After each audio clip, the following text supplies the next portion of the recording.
তোমরা সবাই কেমন আছো? আজকে আমি যে বইটা থেকে গল্প পাঠ করতে চলেছি, এই বইটা আমার মনের খুব কাছে। আমাকে এই বইটাও আমার জেঠু আমার ক্লাস 3-তে গিফট করেছিল। তখন আমি প্রত্যেক বছর বইমেলা থেকে প্রচুর গল্পের বই কিনতাম।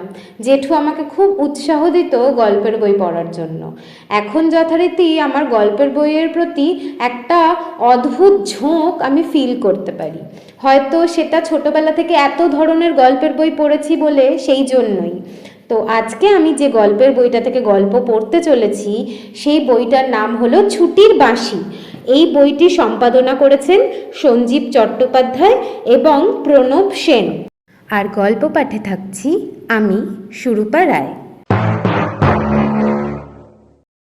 আজকের গল্পটির নাম হলো মন্টুর মাস্টার।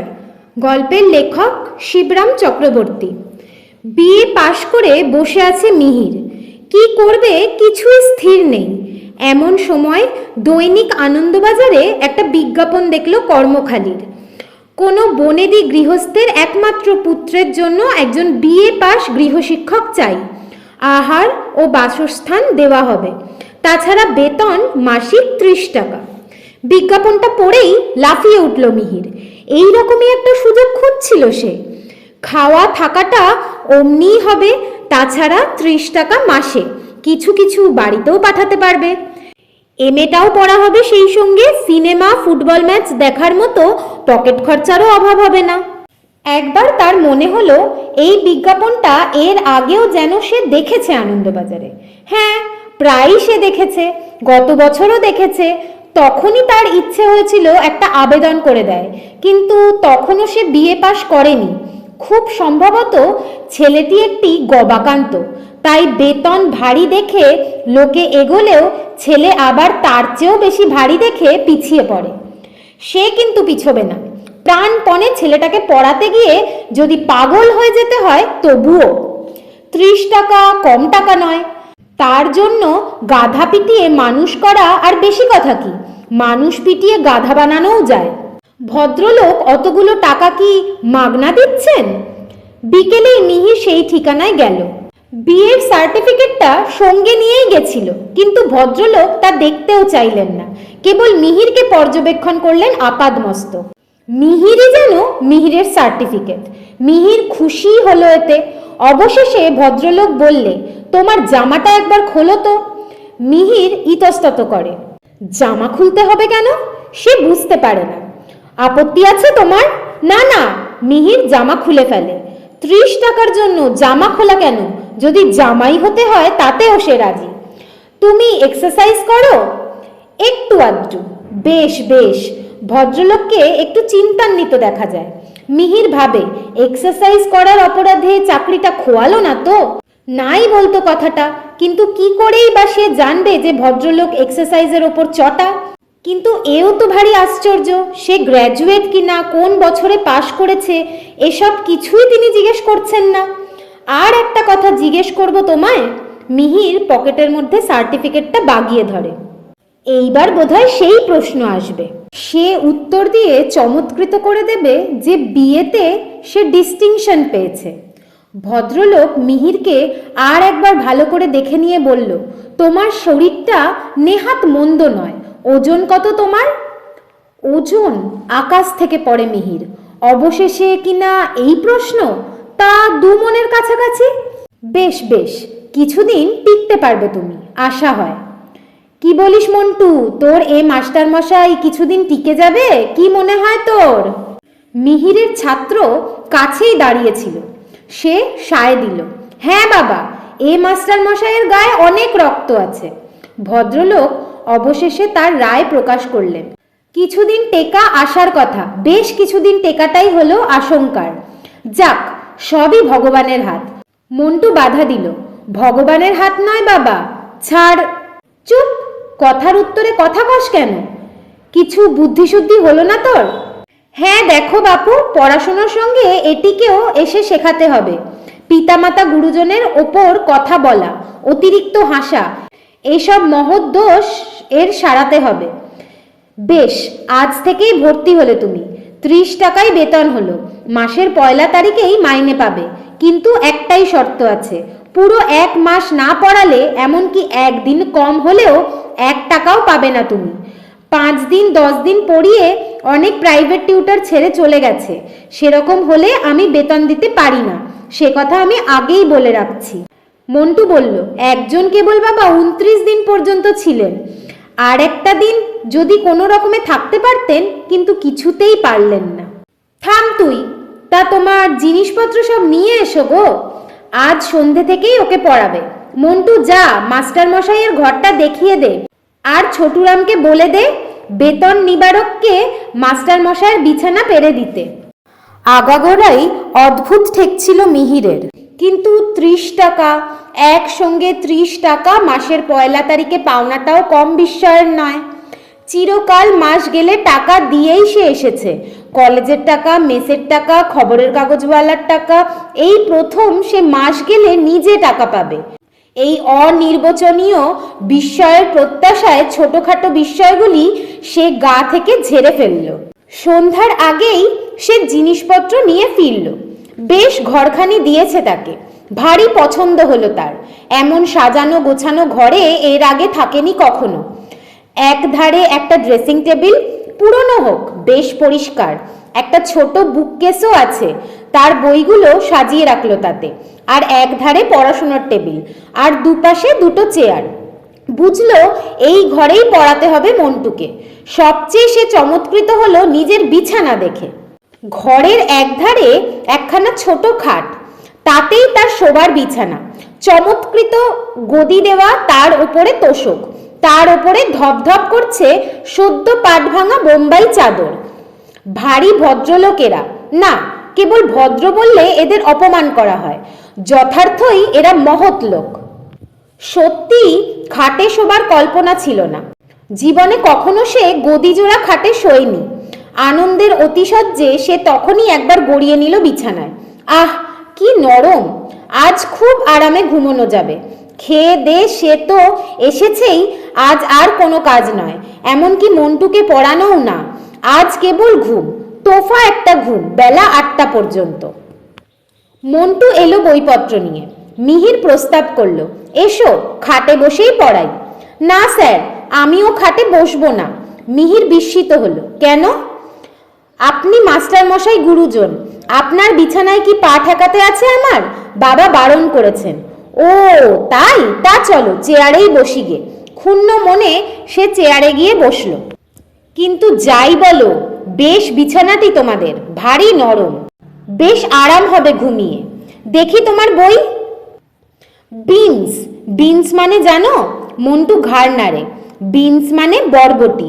বরবটি এক রকমের সবজি, তরকারি হয়, আমরা খাই। বিনস দিয়ে একটা সেন্টেন্স করো দেখি, পারবে?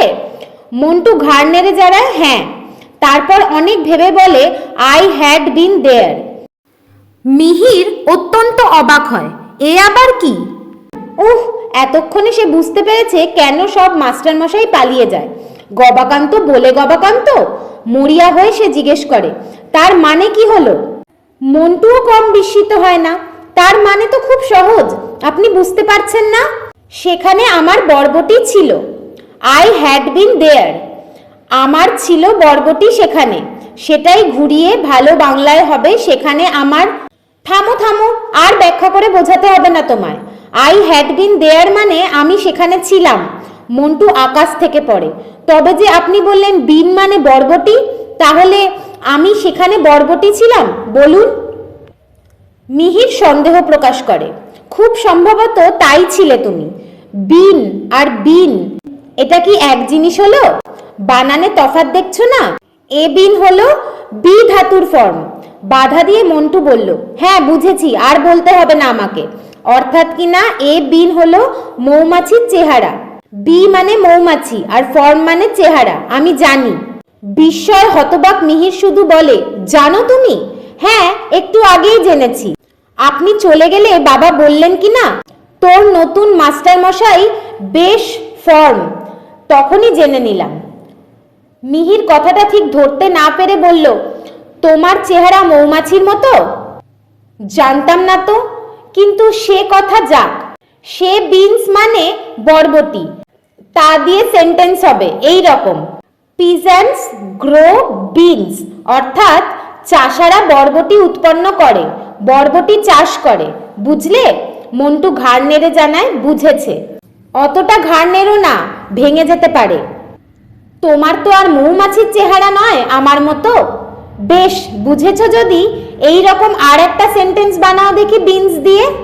অনেকক্ষণ ধরে মন্টুর মুখ নড়ে, কিন্তু মুখ ফুটে কিছু বার হয় না। মিহির হতাশ হয়ে বলে, পারলে না? এই ধরো, যেমন আওয়ার কুক কুকস বিনস, আমাদের ঠাকুর বরবটি রাঁধে। এখানে তুমি কুক কথাটার দু রকম ইউজ পাচ্ছ, একটা নাউন আর একটা ভার্ব। আচ্ছা, আর একটা সেন্টেন্স করো। এতক্ষণে বিনস ব্যাপারটা বেশ বোধগম্য হয়ে এসেছে মন্টুর। সে এবার চটপট জবাব দেয়, we are all human beans. বলো কি, আমরা সবাই মানুষ বরবটি? কেন, বাবাকে অনেকবার বলতে শুনেছি যে হিউম্যান বিনস। মাথায় হাত দিয়ে বসে পড়ে মিহির, অর্থাৎ বসে তো সে ছিলই, মাথায় হাত দেয় কেবল। দিনের পর দিন, মাসের পর মাস এই ছেলেটাকেই পড়াতে হবে তাকে। ওহ, এই জন্যেই মাস্টার টিকতে পারে না। কি করে টিকবে? পড়াতে আসা, কুস্তি করতে তো আসা নয়। রোজই যদি এই রকম ধস্তাধস্তি করে দুবেলা ওকে পড়াতে হয়, তাহলে তো সে গেছে। তাহলে তাকেও পালাতে হবে টিউশনির মায়া ছেড়ে, 30 টাকার মায়া ছেড়ে, নরম গদির মায়া ছেড়ে। না, সে কিছুতেই পালাচ্ছে না। একজন 29 দিন পর্যন্ত টিকেছিল, আর একদিন টিকতে পারলেই 30 টাকা পেত, কিন্তু একটা দিনের জন্য 1 টাকাও পেল না। বোধহয় তার কেবল পাগল হতেই বাকি ছিল। পাগল হয়ে যাওয়ার ভয়েই পালিয়েছে। আর একটা দিন পড়াতে হলে পাগল হয়ে যেত, কিংবা পাগল হয়েই সে পালিয়ে গেছে হয়তো।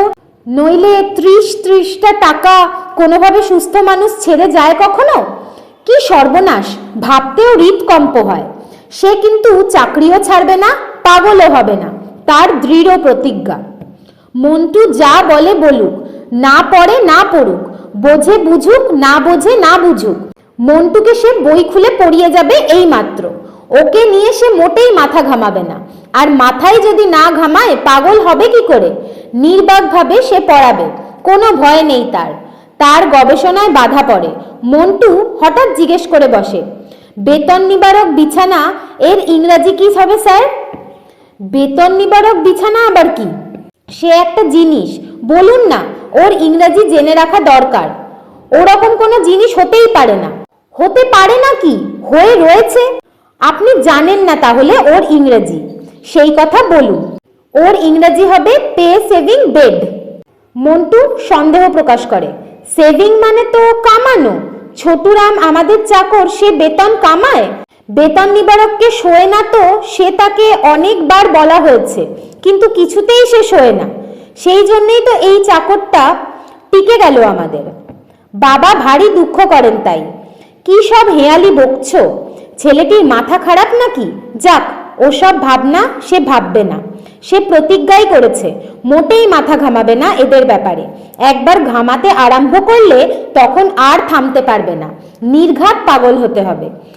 আজ আর পড়ানো নয়, অনেক পড়ানো গেল। কেবল মাথা কেন, সর্বাঙ্গ ঘেমে উঠেছে তার ধাক্কায়। আজ এই পর্যন্ত থাক। মন্টুকে সে বিদায় দিল। এইবার একটা তোফা নিদ্রা, নরম গদির বিছানায়। দুবার বউবাজার আর বাগবাজার করেছে আজ। অনেক হাঁটা চলা হয়েছে। ঘুমে তার চোখ জড়িয়ে আসছে। আজ রাতে সে খাবে না বলে দিয়েছে। এক বন্ধুর বাড়িতেই খাওয়াটা সেরে এসেছে বিকেলে। ব্যাস, সুইচ অফ করে এখন শুলেই হয়। নরম বিছানায় সর্বাঙ্গ এলিয়ে দিয়ে আরামে মিহিরের চোখ বুজে এলো। আহ, নিদ্রার রাজ্যে সবেমাত্র প্রবেশ করেছে সে। এমন সময় মনে হলো তার সর্বাঙ্গে কে যেন 1000 ছুঁচ বিধিয়ে দিল একসঙ্গে। আর্তনাদ করে মিহির লাফিয়ে উঠল বিছানা ছেড়ে। বাতি জেলে দেখে, সর্বনাশ! সমস্ত বিছানায় কাতারে কাতারে ছারপোকা, ছারপোকা আর ছারপোকা। হাজার হাজার লাখ লাখ, গুণে শেষ করা যায় না, কেবল ছারপোকা আর ছারপোকা। এতক্ষণে বেতন নিবারক বিছানার মানে সে বুঝতে পারল কেন মাস্টাররা টেকে না। ও বাবা, কেবল ছাত্র নয়, ছারপোকাও আছে তার সঙ্গে। ঘরে বাইরে যুদ্ধ করে একটা লোক পারবে কেন? তবু সে ভদ্রলোক 29 দিন যুধিয়েছিলেন, কিন্তু শেষ পর্যন্ত পারলেন না, ছেড়ে পালাতে হলো তাকে। 30 টাকা মাইনের মাস্টার রেখে বেতন না দিয়েই ছেলে পড়ানো। না, ভদ্রলোক কেবল উদার আর মহৎ নন, বেশ রসিক লোকও তিনি, দস্তুর মতো। ভীত বিহুবল চোখে সে ছারপোকা বাহিনীর দিকে চেয়ে রইল। গুণে শেষ করা যায় না, ওকে মেরে শেষ করা যাবে? আর সমস্ত রাত ধরে যদি ছারপোকাই মারবে তো ঘুমোবে কখন? না, চেয়ারে বসেই আজ কাটাতে হলো সমস্ত রাতটা। আলো দেখা মাত্র ছারপোকাদের মধ্যে বেশ চাঞ্চল্য পড়ে গেছিল। 2-3 মিনিটের মধ্যে তারা আবার কোথায় মিলিয়ে গেল। মিহির ভাবল, বাপস, এরা রীতিমতো শিক্ষিত যে, কেমন কুচকাওয়াজ করে চলে গেল। আধুনিক যুদ্ধের কায়দা কৌশল সব এদের জানা দেখছি। কোথায় গেল বেটারা? সদ্য পাট ভাঙা ধবধবে চাদরের এক কোণ তুলে দেখে তোষক গদির খাঁজে খাঁজে থুক থুক করছে ছারপোকা। অন্য ধারেও তাই। আর বেশি সে দেখল না। কি জানি, এখন থেকেই যদি মাথা খারাপ হয়ে যায়। চেয়ারে গিয়ে বসলো, কিন্তু ভয়ে আলো নিভল না। কি জানি, যদি তারা সেখানে এসে আক্রমণ করে, বলা যায় না কিছু। পরদিন মন্টুর বাবা জিজ্ঞেস করলেন, বেশ ঘুম হয়েছিল রাতে? খাসা অমন বিছানায় ঘুম হবে না, বলেন কি আপনি? ভদ্রলোক একটু অবাক হয়ে বললেন, বেশ বেশ, ঘুম হলেই ভালো। জীবনের বিলাসী হলো ঘুম। তা তোমার ঘুম বোধহয় খুব। আগে সে কথা আর বলবেন না। একবার আমি ঘুমিয়ে ঘুমিয়েই পাশের বাড়ি গেছিলাম, কিন্তু মোটেই টের পাইনি। বলো কি? আমাদের বাড়ি বর্ধমানে, শুনেছেন বোধহয়। সেখানে বেজায় মশা, মশারি না খাটিয়ে শোবার জো নেই। একদিন পাশের বাড়িতে কি খুব দরকারে ডেকেছিল আমায়, কিন্তু ভুলে গেছিলাম কথাটা। যখন শুতে যাচ্ছি তখন মনে পড়লো, কিন্তু তখন অনেক রাত হয়ে গেছে। অত রাতে কে যায়? দরজা বন্ধ করে তারা শুয়ে পড়েছে ততক্ষণে। আমি করলাম কি, সেদিন আর মশারি খাটালাম না। পরদিন সকালে ঘুম ভাঙলো মশাই, দেখি পাশের বাড়িতে শুয়ে আছি। দারুণ বিস্মিত ভদ্রলোক। কিরকম? মশাই টেনে নিয়ে গেছে রাতে। সেই জন্যেই তো মশারি খাটায়নি। রাত বিরেতে অনায়াসেই পাশের বাড়ি যাওয়ার ওটা সহজ উপায় কি না? ভদ্রলোক অত্যন্ত মুষড়ে পড়লেন। মশাতেই যখন কিছু করতে পারেনি, তখন আর কিসে কি করবে তোমার? তুমি দেখছি টিকে গেলে এখানে। মিহির বলল, আমার কিন্তু একটা নিবেদন আছে। কয়েকটা টাকা আমাকে দিতে হবে আগাম। ছারপোকার অর্ডার দেব। ছারপোকার অর্ডার? কেন? সে আবার কি হবে? ও, আপনি জানেন না বুঝি? ছারপোকার মতো এমন মস্তিষ্কের উপকারী মেমারি বাড়ানোর মহৌষধি আর নেই। বিলেতে রীতিমতো ছারপোকার চাষ হয় এই জন্য। গাধা ছেলে সব দেশেই আছে তো, তাদের কাজে লাগে। একটু থেমে সে আবার বললে, আমার এক বন্ধু তো এই ব্যবসাতেই লেগে পড়েছে। রেলগাড়ির ফাঁক ফোকর থেকে সব ছারপোকা সে বের করে নেয়। সাগ্রহে ভদ্রলোক প্রশ্ন করলেন, কিরকম কিরকম? বিলেতে ছারপোকার চাষ হয়, দাম দিয়ে কেনে লোকে, আমদানি রপ্তানি হয়, তুমি জানো? আমি বেচতে পারি, হাজার হাজার লাখ লাখ যত চাও। বেচুন না, আমি কিনে নেব। আমার নিজের কাজে লাগবে। ছারপোকার রক্ত ব্রেনের ভারী উপকারী। একটা ছারপোকা ধরে নিয়ে এমনি করে মাথায় টিপে মারতে হয়। এই রকম হাজার হাজার লাখ লাখ ছারপোকার রক্তে 1 ছটাক ব্রেন হয়। সঙ্গে সঙ্গে ব্রেন। বিএ পাশের সময় আমি নিজে নিজে পরীক্ষা করে দেখেছি। সারা বছর ফাঁকি দিয়েছি, ফেল না হয়ে আর যাই না। এমন সময় এক বিলিতি কাগজে ছারপোকার উপকারিতা পড়া গেল। অমনি সমস্ত বাসা খুঁজে যার বিছানায় যা ছারপোকা ছিল সব সদ্ব্যবহার করলাম। পরীক্ষা দেবার তখন মাত্র 3 দিন বাকি। তারপর যা ফল পেলাম নিজের চোখেই দেখুন। আমার কাছেই আছে, বিএ পাশ করলাম উইথ ডিস্টিংশন। কাল থেকেই সে ব্যগ্র ছিল। এখন সুযোগ পেতেই সার্টিফিকেটখানা মন্টুর বাবার মুখের সামনে মেলে ধরল। ভদ্রলোকের চোখ দুটো ছানা বড়ার মতো হয়ে উঠল বিস্ময়ে। সত্যি তো, একটা কথাও মিথ্যে নয়। পাস্ট উইথ ডিস্টিংশন লেখাই রয়েছে। বটে এমন জিনিস ছারপোকা, কে জানতো? পয়সা খরচ করে ছারপোকা কিনতে হবে না, তোমার বিছানাতেই রয়েছে হাজার হাজার লাখ লাখ যত চাও। তোমার ভয়ানক ঘুম বলে জানতে পারোনি। এতক্ষণ কেন বলেননি আমায়? অনেকখানি ব্রেন করে ফেলতাম। এবেলা আমার নেমন্তন্ন আছে ভবানীপুরে। এখনই বেরোতে হবে, নইলে এক্ষুনি যাক, দুপুরে ফিরেই এগুলোর সদ্ব্যবহার করব, তারপরে পড়াবো মন্টুকে। মিহির চলে গেল, পিতা পুত্র অনেকক্ষণ মুখ চাওয়াচাওয়ি হয়। অবশেষে মন্টুর বাবা বললে, ছারপোকার সঙ্গে যে ব্রেনের সম্বন্ধ আছে, অনেক দিন একথা মনে হয়েছে আমার। ছারপোকার ব্রেনটা একবার ভাবো দেখি, অবাক হয়ে যাবে তুমি। ঘুচ করে কামড়াচ্ছে, তক্ষুনি উঠে দেশলাই জ্বালো, দেখতে পাবে না তাকে। কোথায় যে পালিয়েছে তার আর পাত্তা নেই। মানুষ যে দেশলাই আবিষ্কার করেছে এ পর্যন্ত ওদের জানা। এটা কি কম ব্রেন? আর এ ব্রেন তো ওদের রক্তেই, কেননা মাথা তো নেই, ওদের গায়েই ওদের ব্রেন। ঠিক ধরেছে মিহির। মন্টু, তুই কি বলিস? হ্যাঁ বাবা। তারপর ছারপোকার সঙ্গে শিক্ষার সম্বন্ধও কম নয়। ছারপোকা বিস্তারের সঙ্গে সঙ্গে শিক্ষার বিস্তার বাড়ে। ট্রামে, বাসে, সিনেমায় যেমন ছারপোকা বেড়েছে, তেমনি হু হু করে খবরের কাগজের কাটতিও বেড়ে গেছে।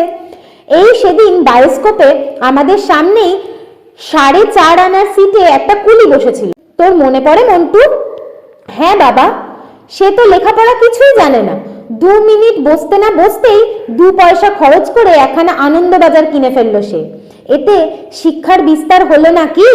মন্টু, কি বলিস তুই? হ্যাঁ বাবা।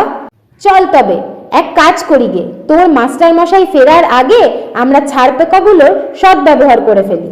ব্রেন তো তোরও দরকার। আর আমার মেমারিও দিন দিন কেমন যেন কমে এসেছে। সেদিন শ্যামবাবুকে মনে হলো গোবর্ধন বাবু, আর গোবর্ধন বাবুকে মনে হলো ঠাকুরকান্ত।